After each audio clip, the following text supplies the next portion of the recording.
আসসালামু আলাইকুম প্রিয় বিনিয়োগকারী ভাই বোনেরা, আশা করি সকলে ভালো আছেন। যারা নতুন শুনতেছেন তারা অবশ্যই পেজটিকে ফলো দিয়ে রাখবেন, ভালো লাগলে লাইক করবেন, শেয়ার করবেন, আপনার অন্য ভাইকে দেখার সুযোগ করে দিবেন। গতকালকের মার্কেটটা তো আমরা দেখতে পেলাম 13 পয়েন্ট নেগেটিভ। যাই হোক, এখন দুইটা স্টক নিয়ে কথা বলবো। প্রথম যে স্টকটা নিয়ে কথা বলবো সেটা হচ্ছে সিমেন্ট সেক্টরের একটি স্টক, ক্রাউন সিমেন্ট। এই ক্যাটাগরির একটি স্টক, শেয়ার সংখ্যা 14 কোটি। গত বছরে কিন্তু 21% ক্যাশ ডিভিডেন্ড দিয়েছে। আর ডিরেক্টর হোল্ডিং কিন্তু 41%, ইনস্টিটিউট আছে প্রায় 19, পাবলিক হোল্ডিং হচ্ছে 40। বর্তমান যে পজিশনে আছে, প্রথমে দেখে নেই স্টকটা। দেখেন খুব বেশি কিন্তু স্টক লেনদেন হয় না, আর ভলিউমের একটা ধারাবাহিকতা আছে। একটা ভালো কারেকশন জোনের মধ্যে আছে, 71 টাকা থেকে কিন্তু 66 টাকায় চলে আসছে অলরেডি। ভলিউম কিন্তু খুব একটা নাই, দেখতে পাচ্ছেন। ক্লোজিং প্রাইস কিন্তু 66 টাকা 20 পয়সা। বর্তমান যে পজিশনটা আছে, আমরা ক্যান্ডেল দেখতে পাচ্ছি, দেখি কি অবস্থা। আপনারা চাইলে এখানে দেখতে পারেন, পজিটিভলি দেখতে পারেন। অবশ্যই নিজ দায়িত্বে, আমি কাউকে বাই সেল নির্দেশ করি না, বাই সেল অবশ্যই নিজ দায়িত্বে করবেন। দেখেন স্টকে যেমন আপস থাকবে, ডাউন থাকবে, এবং ডাউন হলে কিন্তু আপস হবে। আপস এন্ড ডাউন নিয়েই হচ্ছে স্টক মার্কেট। তবে স্টকটা কিন্তু একটা কারেকশনে আছে। বর্তমান যে পজিশনে আছে, আপনারা চাইলে আস্তে আস্তে পজিশন নিয়ে রাখতে পারেন, পজিশন আস্তে আস্তে নিয়ে রাখতে পারেন। হিস্টোগ্রামের বারটা কিন্তু হালকা হয়েছে, হালকা হয়েছে। বর্তমান আরএসআইটাও কিন্তু যথেষ্ট কমে গেছে 47। এখন থেকে আপনারা চাইলে স্টকটা নজরে রাখতে পারেন, ধাপে ধাপে কিন্তু কালেকশন করতে পারেন। অবশ্যই ধাপে ধাপে কালেকশন করা যায় বলে আমার মনে হয়। যদি আপনারা চান তাহলে এই স্টকটাতে নজর দিতে পারেন। আর যারা আপট্রেন্ডি স্টকে এন্ট্রি নিতে পছন্দ করেন তাদের বিষয়টা ভিন্ন। যারা পজিশন ট্রেড করেন তারা চাইলে দেখতে পারেন। স্টকটা কারেকশনে আছে, যেহেতু ইন্ডেক্স কারেকশন, স্টকটাও কারেকশন। ইন্ডেক্স যদি আগামী রবিবার এর মধ্যে ঘুরে যায়, আশা করি সকল স্টক যেমন একটা মুভমেন্ট আসবে, এই স্টকটারও একটা মুভমেন্টে আসার পসিবিলিটি থাকবে বলে আমার মনে হয়। অবশ্যই বাই সেল নিজ দায়িত্ব করবেন, আমি কাউকে বাই সেল নির্দেশ করি না, যেহেতু প্রফিট আপনার, লসও আপনার।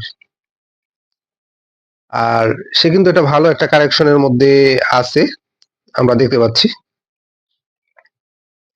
প্রায় 72 টাকা থেকে অলরেডি 66 টাকায় কিন্তু চলে আসছে। 72 66 মানে হচ্ছে প্রায় 6 টাকার একটা কারেকশন। আপনারা নজরে রাখতে পারেন চাইলে স্টকটাকে। এন্ট্রি নেওয়ার যদি নাও চান, সেক্ষেত্রে আপনারা নজর রাখতে পারেন, এরপর দেখে এন্ট্রির কথা বিবেচনা করতে পারেন। তবে এখন থেকে এটাকে, ক্রাউন সিমেন্টকে নজরে রাখা যায় বলে আমার মনে হয়। এরপরে যে স্টকটা নিয়ে কথা বলবো সেটা হচ্ছে টেক্সটাইল সেক্টর একটি স্টক, সেটা হচ্ছে তমিজউদ্দিন টেক্সটাইল। দেখতে পাচ্ছেন লাস্ট ওয়ার্কিং ডেতে কিন্তু 4 টাকা পজিটিভ হয়েছে। ক্লোজিং প্রাইস হচ্ছে 137 টাকা 40 পয়সা। লাস্ট ইয়ারে 10% স্টক, 10% ক্যাশ ডিভিডেন্ড দিয়েছে। লাস্ট কোয়ার্টার কিন্তু সবই নেগেটিভ। ট্রেডিং স্টক হিসেবে বিবেচনা করতে পারেন। বর্তমান পজিশন কি পজিশন দেখব, বিগত কয়েকদিন আগে একটা কারেকশন, এখন আবার একটা আপট্রেন্ডি ভাব দেখা যাচ্ছে স্টকটাতে। স্টকটা কিন্তু হিস্টোগ্রামের বারটা কিন্তু সবুজ হয়েছে, একটা সবুজ বার কিন্তু ক্রিয়েট করেছে। বর্তমান আরএসআই হচ্ছে 62। অবশ্যই নিজ দায়িত্বে, আমি কাউকে বাইসেল নির্দেশ করি না। যদি আপনারা চান, যে পজিশন আছে পজিটিভলি দেখা যায় বলে আমার মনে হয়, তমিজ টেক্সটাকে পজিটিভলি আপনারা বিবেচনা করতে পারেন বলে মনে হয়, অবশ্যই নিজ দায়িত্বে। আশা করি এখান থেকে আপনাদের একটা প্রফিট গেইন করার পসিবিলিটি থাকবে বলে আমার মনে হয়। অবশ্যই স্টক মার্কেট হচ্ছে ধৈর্যের জায়গা, দেখে শুনে তারপরে যে কোনো ডিসিশন নিতে হয়। অন্যের কথায় প্রভাবিত হয়ে না নেওয়াটাই ভালো। তবে বর্তমান যে পজিশনটা আছে মনে হচ্ছে তার আরো সামনে যাওয়ার একটা পসিবিলিটি আছে বলে আমার মনে হয়। এটা আমার ব্যক্তিগত অভিমত। চাইলে তুমি স্টিক্সটাকে আপনারা পজিটিভলি বিবেচনা করতে পারেন বলে আমার মনে হয়। তার কিন্তু উপরে যাওয়ার যথেষ্ট পসিবিলিটি আছে বলে আমার মনে হয়, এবং যেহেতু ছোট স্টক, শেয়ার সংখ্যা কিন্তু 3,31,00,000 আর ডিরেক্টর হোল্ডিং কিন্তু 2,61,00,000। পাবলিক হচ্ছে 1,23,00,000। যাই হোক, বর্তমান যে পজিশনে আছে দেখতে পাচ্ছেন তার উপরে যাওয়ার যথেষ্ট পসিবিলিটি আছে বলে আমার মনে হয়। উপরে যাওয়ার যথেষ্ট পসিবিলিটি আছে। আপনারা চাইলে দেখতে পারেন নিজ দায়িত্বে। নিজ দায়িত্বে অবশ্যই যে কোনো স্টকের ক্ষেত্রে কিন্তু আপনার একটা ভালো প্ল্যানিং থাকতে হবে। আপনি কখন এন্ট্রি নিবেন, এক্সিট নিবেন, সেটা কিন্তু আপনার আগেই নির্ধারণ করে রাখতে হবে।